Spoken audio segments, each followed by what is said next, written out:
Bismillahirrahmanirrahim.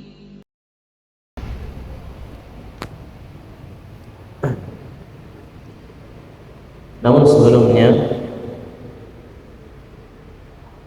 pantasnya bagi kita seorang hamba Allah Subhanahu wa taala untuk memulai segala sesuatunya dengan bismillahirrahmanirrahim, untuk memulai segala sesuatunya dengan wasiat ketakwaan kepada Allah Subhanahu wa taala, untuk senantiasa bersyukur kepada Allah Jalla Jalaluhu atas segala limpahan karunia dan nikmatnya yang begitu banyak kepada kita.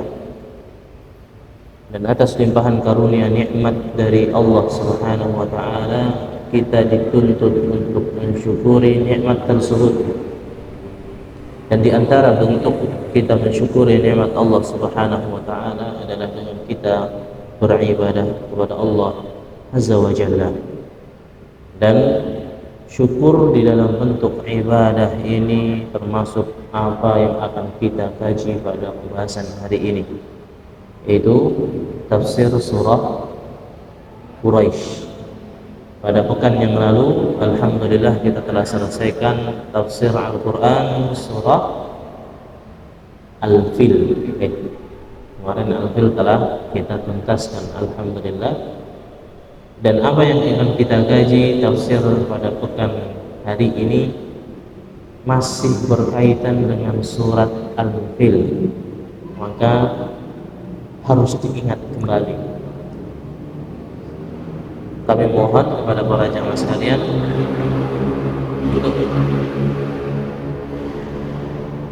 untuk sedikit memurojaah, mengingat-ingat kembali apa sih yang kita bahas di pekan kemarin tentang tafsir surat Al-Fil.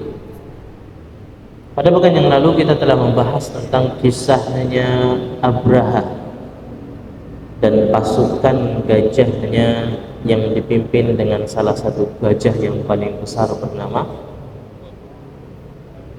Mahmud. Pemimpin gajahnya bernama Mahmud. Berapa gajahnya? 12 gajah.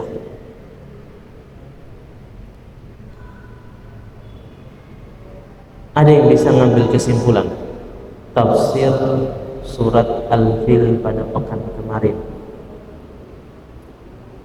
Kesimpulan yang kita bahas pada tafsir surat Al-Fil kemarin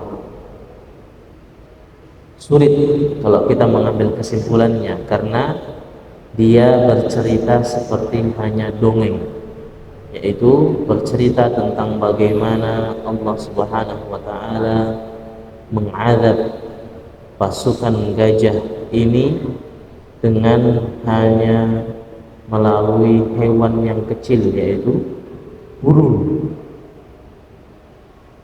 Gajah dengan burung menang mana, Pak?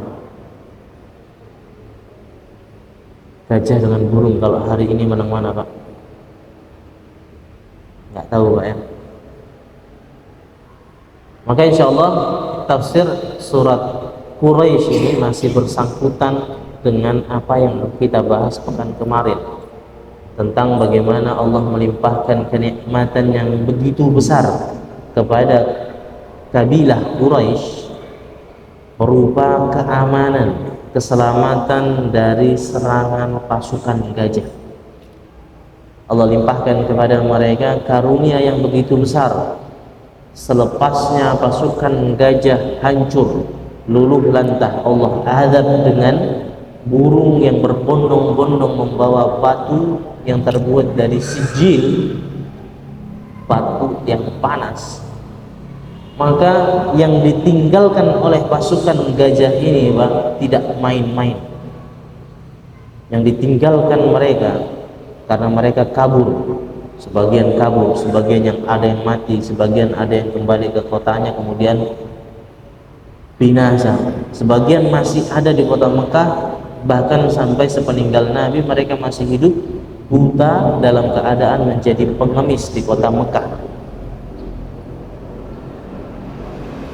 Pasukan gajah yang besar ini ketika sudah diadab dengan Allah, mereka meninggalkan ghanimah, rampasan perang kalau bahasanya yang begitu banyak.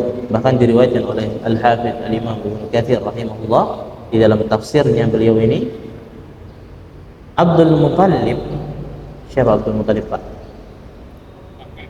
Kakek baginda Nabi sallallahu alaihi wasallam. Abdul Muthalib mendapatkan satu gudang berupa emas dan perhiasan.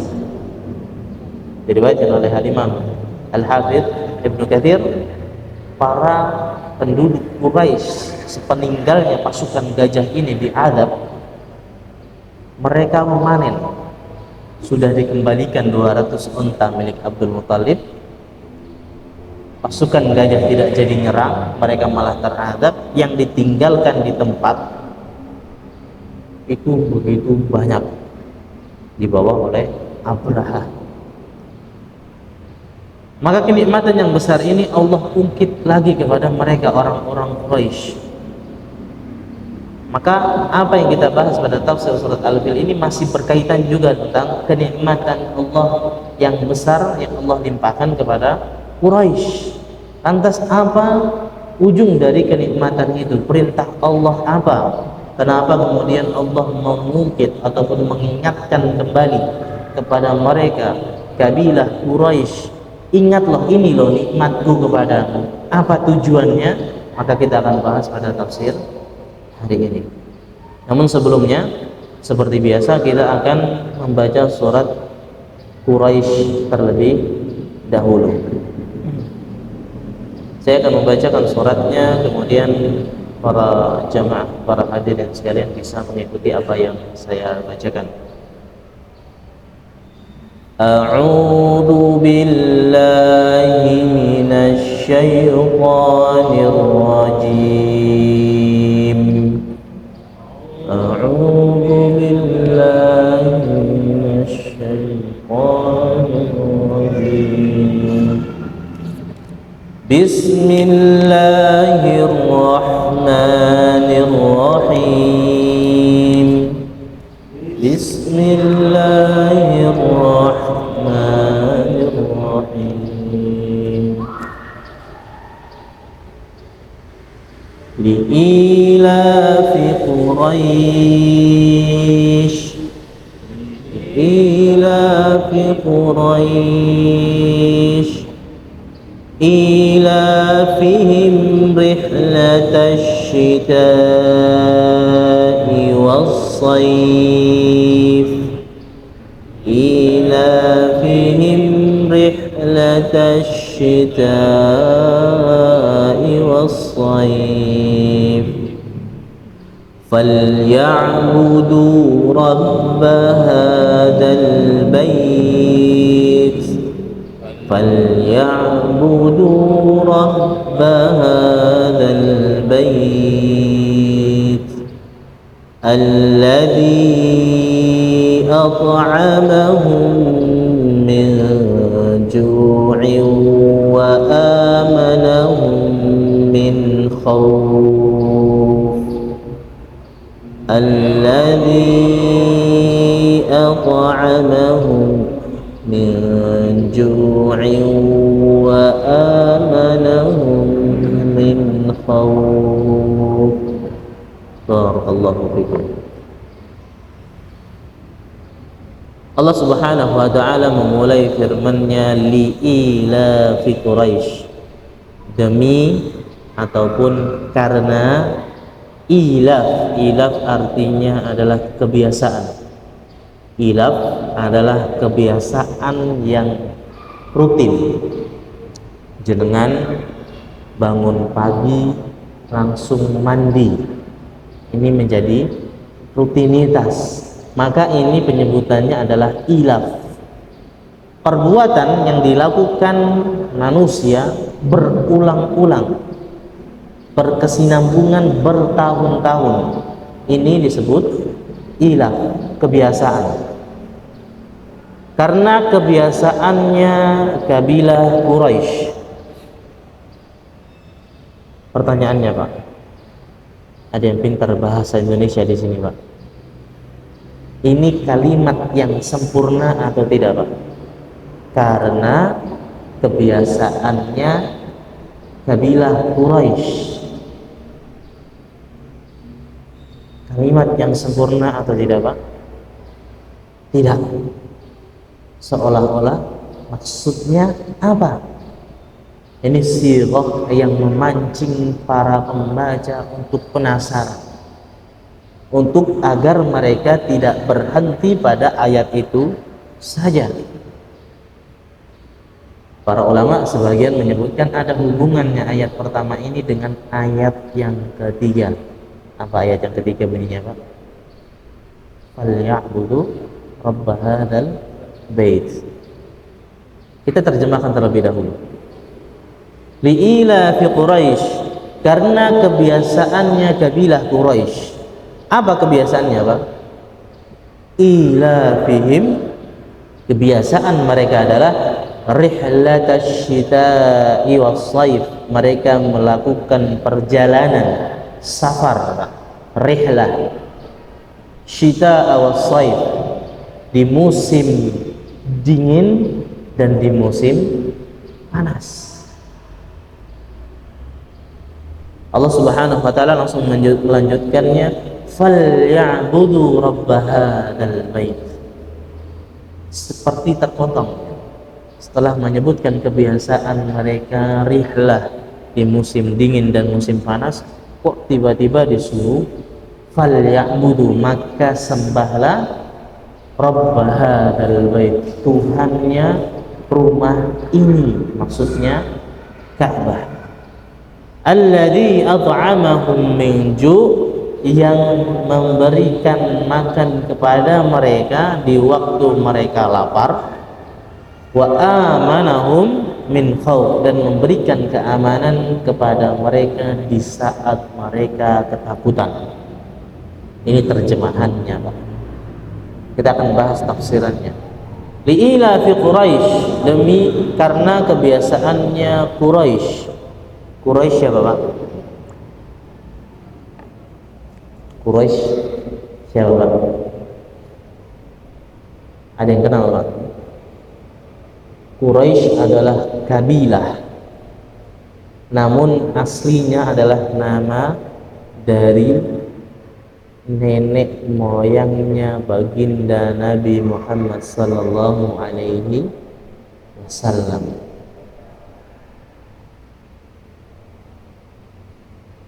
Siapa namanya, Pak?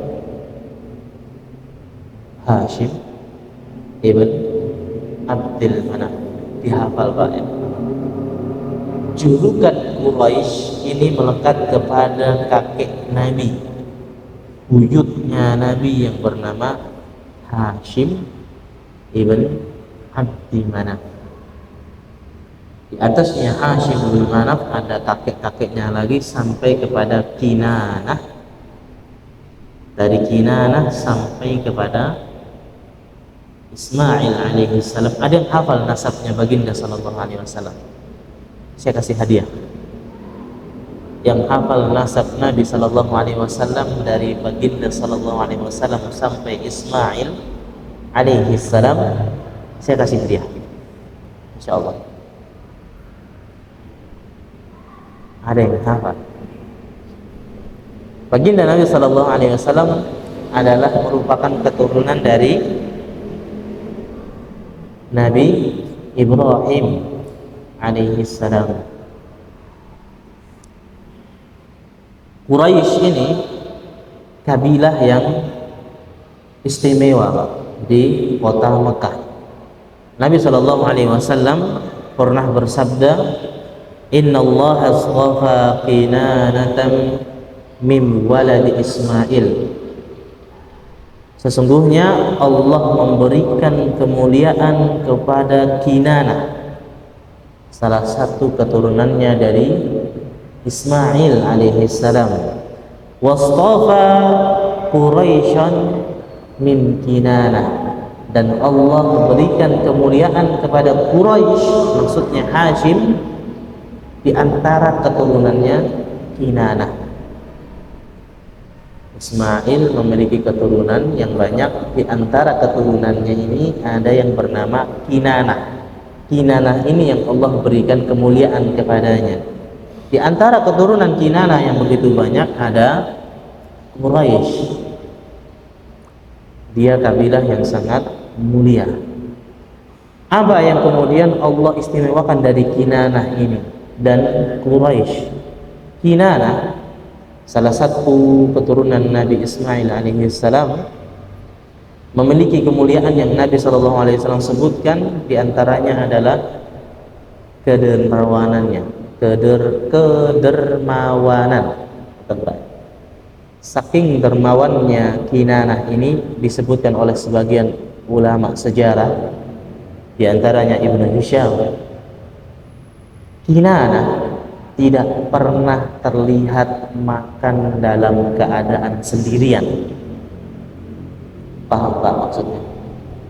Saking dermawannya Kinanah orang yang kaya, Pak. Saking dermawannya Kinanah tidak pernah terlihat makan dalam keadaan sendirian, pasti bersama orang. Maka Kinanah ini sebagian ulama meriwayatkan rumahnya ini jadi tempat persinggahan, tempat jagongan untuk orang-orang yang kelaparan ingin cari makan, maka datang ke rumah Kinanah. Kinanah juga orang yang alim, yang pintar. Sebagian lagi datang ke rumah Kinanah untuk berkonsultasi. Kemuliaan Kinanah. Apa kemuliaannya Quraisy? Sehingga Nabi SAW sebutkan di sini, Quraisy memiliki kemuliaan, di antaranya kode etik, adab. Suku Quraisy sangat disegani. Ingat Pak, kisahnya Abraha ketika bertemu dengan Abdul Muthalib. Ingat Pak, Abraha, raja paling sombong, sampai turun dari singgasananya, turun di emperan, duduk bersama Abdul Muthalib karena kewibawaannya, karena kebijaksanaannya, karena tampangnya yang menunjukkan kebijaksanaan, etik, adabnya yang begitu tinggi. Ini kemuliaan dari Quraisy. Di antaranya Quraisy ini adalah penduduk asli Mekah, disebut dengan para ulama Jiranu al-Haram. Mereka adalah penguasanya, penduduk asli Mekah, Baitul Haram, Ka'bah.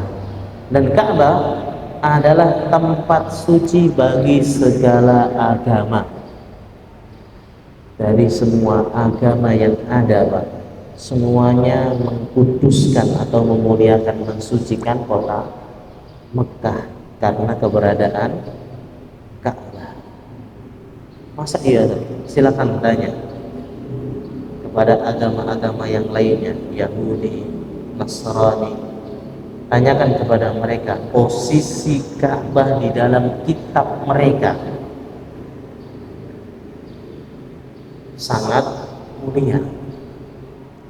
Dan diantaranya lagi adalah Quraisy ini memiliki kemuliaan dengan fasahatul kalam.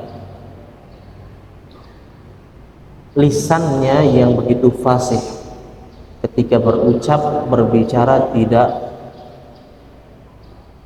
apa bahasanya Pak? Ora ceto, ya, ora ceto itu apa bahasa Indonesianya? Gak jelas, tidak. Pengucapan bahasanya, maka kemudian Allah turunkan Al-Quran ini dengan bahasa Arab, bahasa aslinya kabilah Quraisy, karena mereka memiliki fasahatul kalam, kefasihan di dalam berucap, lidahnya yang tidak mungkin mencele, apa bahasanya Pak? Ya, bahasanya tidak buruk, bahasanya fasih, mulia. Ini kemuliaan Quraisy. Ila fihim rihlatash shita'i was-shayf. Kebiasaan Quraisy ini adalah dia melakukan perjalanan di musim dingin dan di musim panas. Tadi Pak, Quraisy, kita kalau berbicara tentang Quraisy, tentang kebiasaan mereka, kita harus menilik kembali kepada sejarah bagaimana Quraisy ini hidup, sejarah kehidupan Quraisy, kabilah yang mulia ini. Kabilah Quraisy, Pak, hidup di kota Mekah. Saya tanya, Pak, kota Mekah ini kota yang subur atau tandus, Pak? Tandus, gersang. Ada yang pernah umrah, Pak? Dahulu Quraisy ini sangat miskin, kabilah ini sangat miskin. Kelaparan itu sudah menjadi kebiasaan mereka. Sampai di sebuah riwayat dikatakan oleh Ibnu Hisham bahwasanya Quraisy ini ketika ada satu keluarga kelaparan, mereka sudah tahu sudah tidak punya makanan, maka mereka akan mempersiapkan diri mereka kemah di satu tempat, di mana mereka di tempat itu menunggu untuk mati. Entah itu bapaknya, ibunya, atau putranya. Itu sudah menjadi kebiasaan mereka, saking kerenya, saking miskinnya, saking susahnya. Bagaimana tidak? Allah Subhanahu wa taala sendiri telah menyebutkannya di dalam surat Ibrahim ayat 37. Allah berfirman, Rabbana inni askantu min dzurriyyati biwadin ghairi dzi zar'in. Wahai Tuhanku, aku titipkan, aku letakkan salah satu keturunanku biwadin ghairi dzi zar'in, di tempat wadi, lembah yang tidak ada tanaman di dalamnya. Ghairi dzi zar'in, tidak bisa untuk ditanam. Kalau di Indonesia kayu ditaruh begitu saja mungkin tumbuh, betul Mbak ya. Pohon mangga sudah ditebang masih bisa tukul kembali ya Pak, masih bisa tumbuh lagi. Di sana Pak, kayu ditaruh ya mati, ya kering. Bahkan kalau di negeri kita, jangankan kayu Pak, kita tidak taruh apa-apa,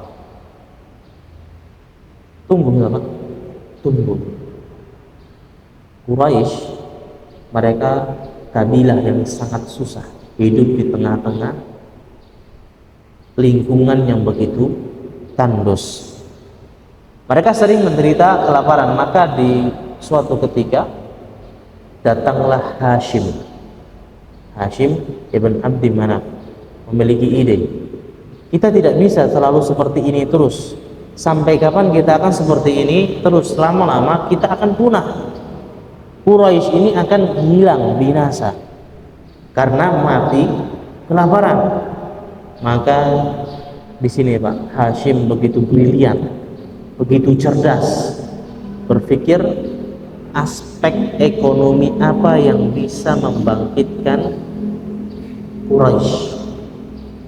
Maka terjadilah kisah perjalanan musim dingin dan musim panas. Mereka beralih, yang selama ini mereka tahunya bergantung kepada alam, kurma dan yang lainnya, mereka beralih profesi menjadi pedagang. Pergi di musim dingin ke kota Syam mengambil dagangan. Di musim panas mereka rihlah ke kota Yaman, dijualnya barang-barang di sana. Beralih profesi menjadi pedagang. Dan Hashim tahu geografisnya. Ketika penduduk Yaman ingin ke Syam, pasti melewati Mekah. Ketika penduduk Syam ingin ke Yaman, sebaliknya pasti melewati Makkah. Bahasanya kalau geosentrik, pusatnya. Dia paham tentang posisi Mekah ini, kemudian dimanfaatkanlah dengan Hashim untuk kemudian dijadikanlah kota Mekah itu sebagai pusat perdagangan. Maka ada yang pernah umroh Pak di sini? Sampai hari ini Pak, peninggalan Hashim masih ada. Jenengan pernah ada yang pernah umroh Pak? Masya Allah Pak, buah-buahan di sana lengkap. Keluar dari Masjidil Haram, toko-toko buah itu jualan buah itu Masya Allah lengkap. Pisangnya besar-besar, jeruknya itu di Indonesia nggak ada Pak, bukan jeruk Bali, jeruk biasa besar. Dari mana Pak?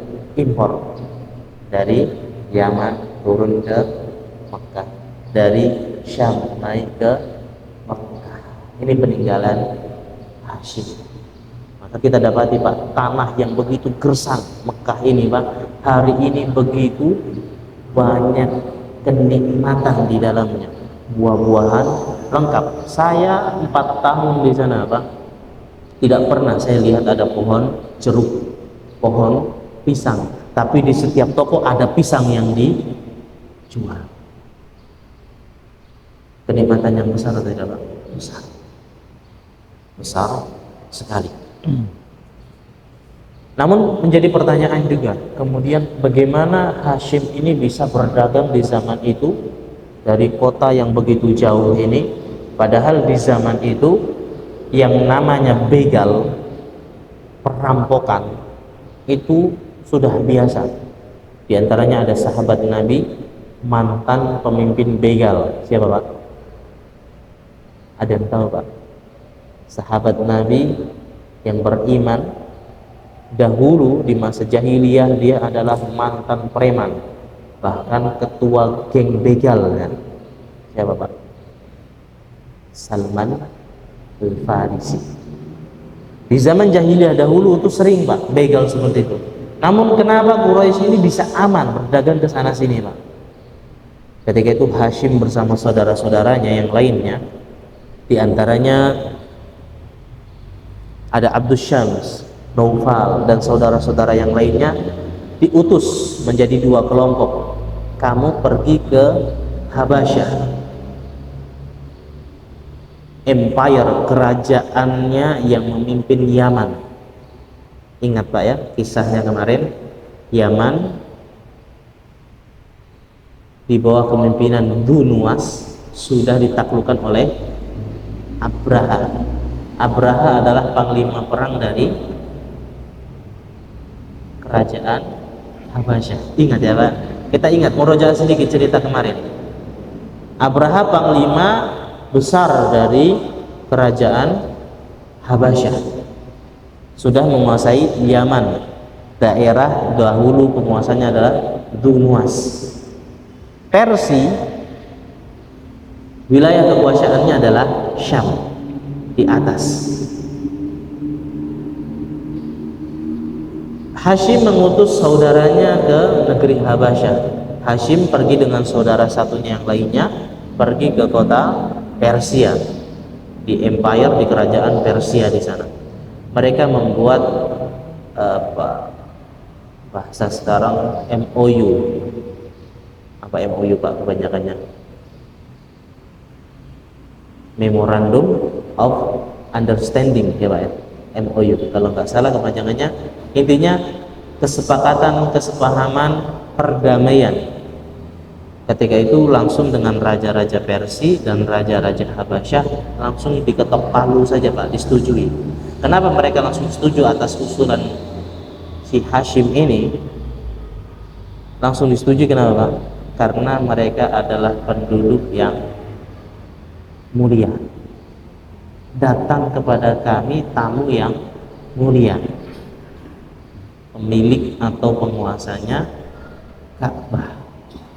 Ingat Pak ya kisahnya bagaimana Abdul Muthalib begitu disegani dengan Abraha. Maka tidak kurang lebih seperti itu Pak. Ketika mereka datang, Hashim datang ke kerajaan Habasyah, mereka merasa segan. Maka apa yang diminta langsung disetujui. Isinya adalah ketika Quraisy datang berdagang ke kerajaan Persia ataupun ke kerajaan Habasyah, maka tidak boleh diperangi. Keamanan tidak Pak? aman. Maka disitulah kemudian dimanfaatkan dan Hashim untuk berdagang dan tidak ada halangan sama sekali.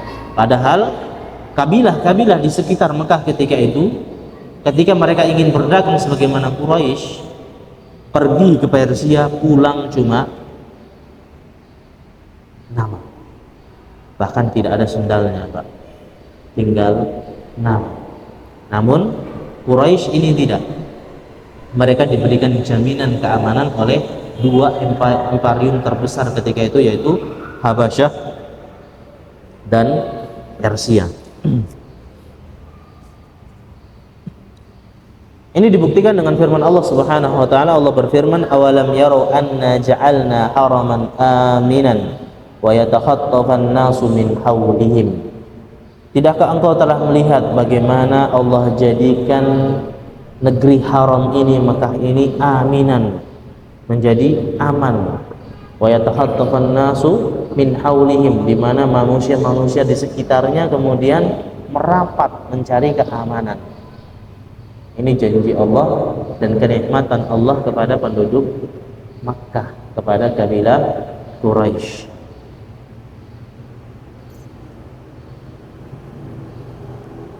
Apa yang mereka belanjakan, Pak? Quraisy ini datang ke Syam, apa yang dibelanjakan sehingga kemudian laris, dan ini menjadi peninggalan sampai hari ini, Pak. Mereka ke Syam untuk membeli parfum, minyak-minyak wangi. Kemudian mereka pergi ke Yaman untuk mengambil berbelanja bahan pangan, sembako dan yang lain sebagainya. Allah Subhanahu wa taala melanjutkan, "Falyabudu rabb hadzal bait." Atas kenikmatan Allah yang besar ini, ingat kembali kisah surat Al-Fil, alam tara kaifa fa'ala rabbuka bi ashabil fil. Tidakkah engkau ingat bagaimana Allah Tuhanmu memperlakukan pasukan gajah? Kenikmatan yang besar yaitu keamanan. Kemudian Allah memberikan keamanan lagi kepada mereka berupa rihlah yang aman. Kemudian Allah karuniakan kepada mereka lagi, yang dahulunya mereka adalah bangsa yang kere, kabilah yang miskin, sering kelaparan menjadi kenyang. Nikmat aman dan nikmat pangan, dua nikmat yang besar. Intinya, kalau kamu sudah saya beri nikmat ini, falyabudu rabb hadzal bait.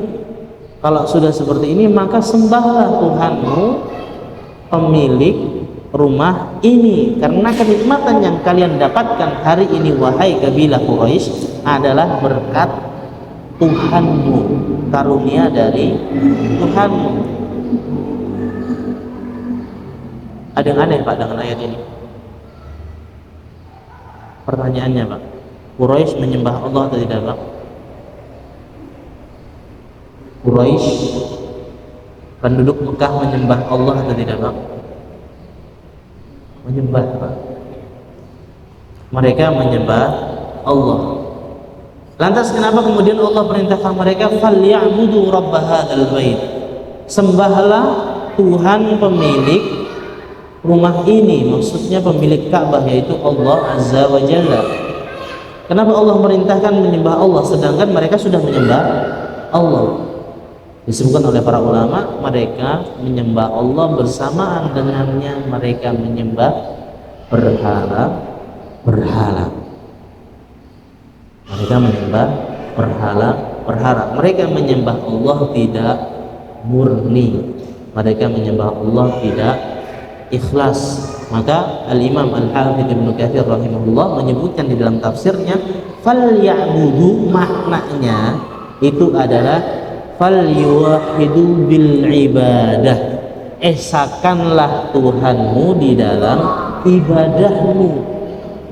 Karena apa yang dilakukan Quraisy ketika itu, mereka betul menyembah Allah, namun mereka menduakan Allah, bukan hanya menduakan, Pak, mentigakan, lebih. Berapa ada berhala besar di sekitar Ka'bah? Ingat kisah pada surat Idza Jaa Nasrullahi wal Fath. Ada berapa berhala saya sebutkan, Pak? 12 berhala besar di sekitar Ka'bah dan berhala-berhala kecil yang begitu banyak di sekitaran Ka'bah. Bahkan sebagian riwayat mengatakan setiap rumah memiliki berhalanya masing-masing karena fanatiknya mereka dengan berhala. Quraisy ini mereka betul menyembah Allah, namun mereka juga menyekutukan Allah dengan yang lainnya. Maka yang seperti ini tidak boleh, Pak. Allah sudah berikan kita kenikmatan, limpahan nikmat yang begitu banyak. Kalau kita bandingkan tadi, Pak, nikmat yang diterima Quraisy dengan nikmat yang hari ini kita terima di negeri kita tercinta ini, Pak, banyakan mana? Banyakan kita. Banyakan kita. Dari lautannya berapa ton, berapa kubik ton ikan hasil lautan Indonesia yang bisa dipanen setiap hari, Pak. Dari gunungnya, berapa banyak gunung yang bisa dikeruk untuk diambil isi perutnya. Dari daratannya, Pak, dari danau Sentaninya, Pak, nikmatnya begitu banyak. Maka bukti bahwasanya mensyukuri nikmat Allah dengan ibadah adalah dengan firman Allah ini. Ketika kita mengaku bersyukur kepada Allah, maka kita harus beribadah kepada Allah. Allah tidak menyebutkan falyashkuru, syukurilah nikmat-nikmat ini Rabb hadzal bait, dari pemilik rumah ini yaitu Allah. Bukan, tapi falyabudu, maka sembahlah Tuhanmu, Tuhan pemilik rumah ini. Ini bukti bahwasanya ketika kita mengaku bersyukur kepada Allah, maka harusnya kita beribadah kepada Allah. Syukur itu bentuknya dengan ibadah. Maka para ulama mendefinisikan syukur itu dengan mempergunakan nikmat Allah di dalam ketaatan kepada Allah. Ini definisi syukur. Syukur di dalamnya ada 3 rukun. Di antaranya adalah mempergunakan nikmat Allah ini di dalam rangka ketaatan kepada Allah. Allah karuniakan kepada kita kesehatan, Allah karuniakan kepada kita hari ini nikmat aman. Nikmat aman itu nikmat yang sangat besar, Pak, yang patut kita syukuri. Maka bentuk syukur kita itu bukan kemudian cuma mengucapkan alhamdulillah, tapi kita berangkat ke masjid menjawab panggilan Allah. Itu nikmat yang wajib kita syukuri. Bentuk syukur kita atas kenikmatan dari Allah, mensyukuri nikmat Allah dengan beribadah. Allah limpahkan kepada kita makanan yang berkecukupan. Anak istri alhamdulillah di rumah tidak pernah nangis kelaparan. Syukuri, Pak, dengan bagaimana? Berpuasa. Biar kita tahu bagaimana mereka yang dahulu kelaparan. Di dalam sebuah riwayat, Pak, baginda Nabi SAW setelah hijrah ke kota Madinah tidak pernah sekalipun merasakan perutnya kenyang karena syair. Syair itu gandum. Baginda Nabi Muhammad SAW, orang yang paling kita cintai, setelah beliau hijrah ke kota Madinah, beliau tidak pernah sekalipun merasakan kenyang. Kita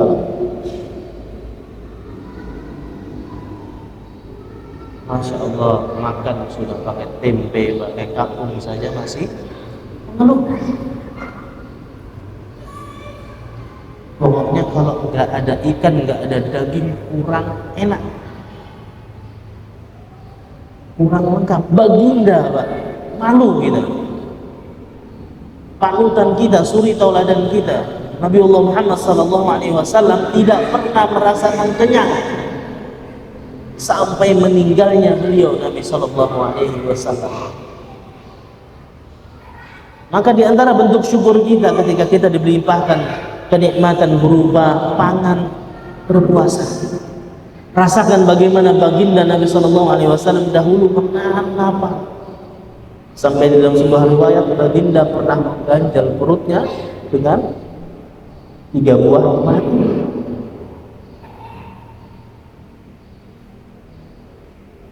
Namun dengan keadaan baginda SAW ini, Pak, baginda tetap mendirikan sholat malam sampai dikatakan di dalam sebuah riwayat diriwayatkan oleh Ummul Mukminin Aisyah radhiyallahu taala anha, baginda sholat malam sampai kakinya bengkak.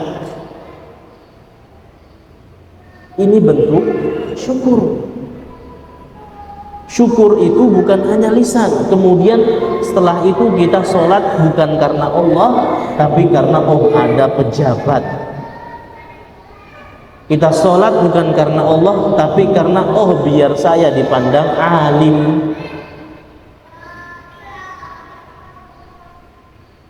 Bersyukurlah kepada Allah Subhanahu wa taala atas limpahan karunia nikmat yang begitu banyak ini.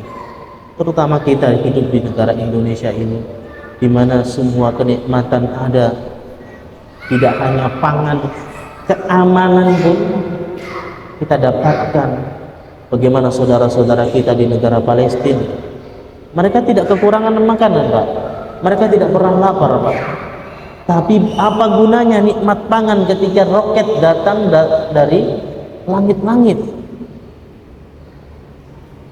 Saudara-saudara kita di Ethiopia hari ini, Pak, mereka aman. Mereka tidak ada yang meluncurkan roket ke negara mereka, tapi mereka hari ini harus menahan perutnya dengan kelaparan. Belum lama ini saya melihat video saudara-saudara kita di Ethiopia menjadikan tanah dicampur dengan garam, dipanaskan di terik matahari, kemudian dijadikan cemilan. Mereka aman, tapi hilang kenikmatan satu, yaitu pangan. Kita, Pak, lengkap, tapi kita paling malas untuk sholat. Ketika muadzin memanggil Allahu Akbar, Allahu Akbar, capek pulang dari kantor, saya istirahat sebentar. Allah menjanjikan kepada mereka yang mensyukuri nikmatnya dengan akan ditambahkan kenikmatan yang lainnya. La in syakartum la azidannakum. Ketika engkau mampu mensyukuri nikmatku, maka la azidannakum, engkau akan ditambahkan kenikmatan yang lainnya.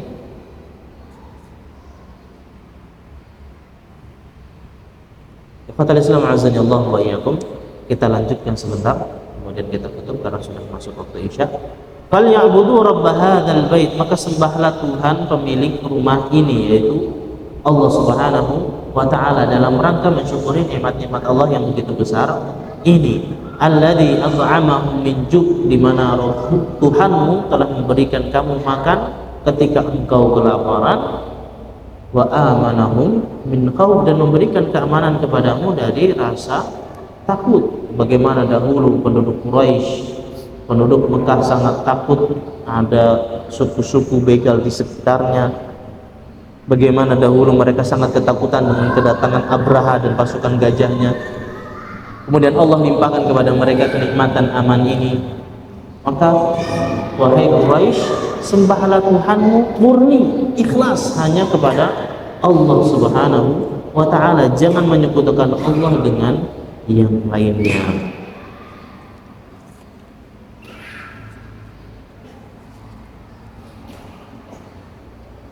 Baik, tafadhal Islam azani Allah wa iyyakum. Sedikit permisalan saja, Pak. Ketika kita mengetahui nikmat, kenapa kemudian Allah harus mengingatkan hambanya tentang kenikmatan aman dan pangan ini? Saya kasih contoh, Pak. Ada datang seorang kaya raya, bos,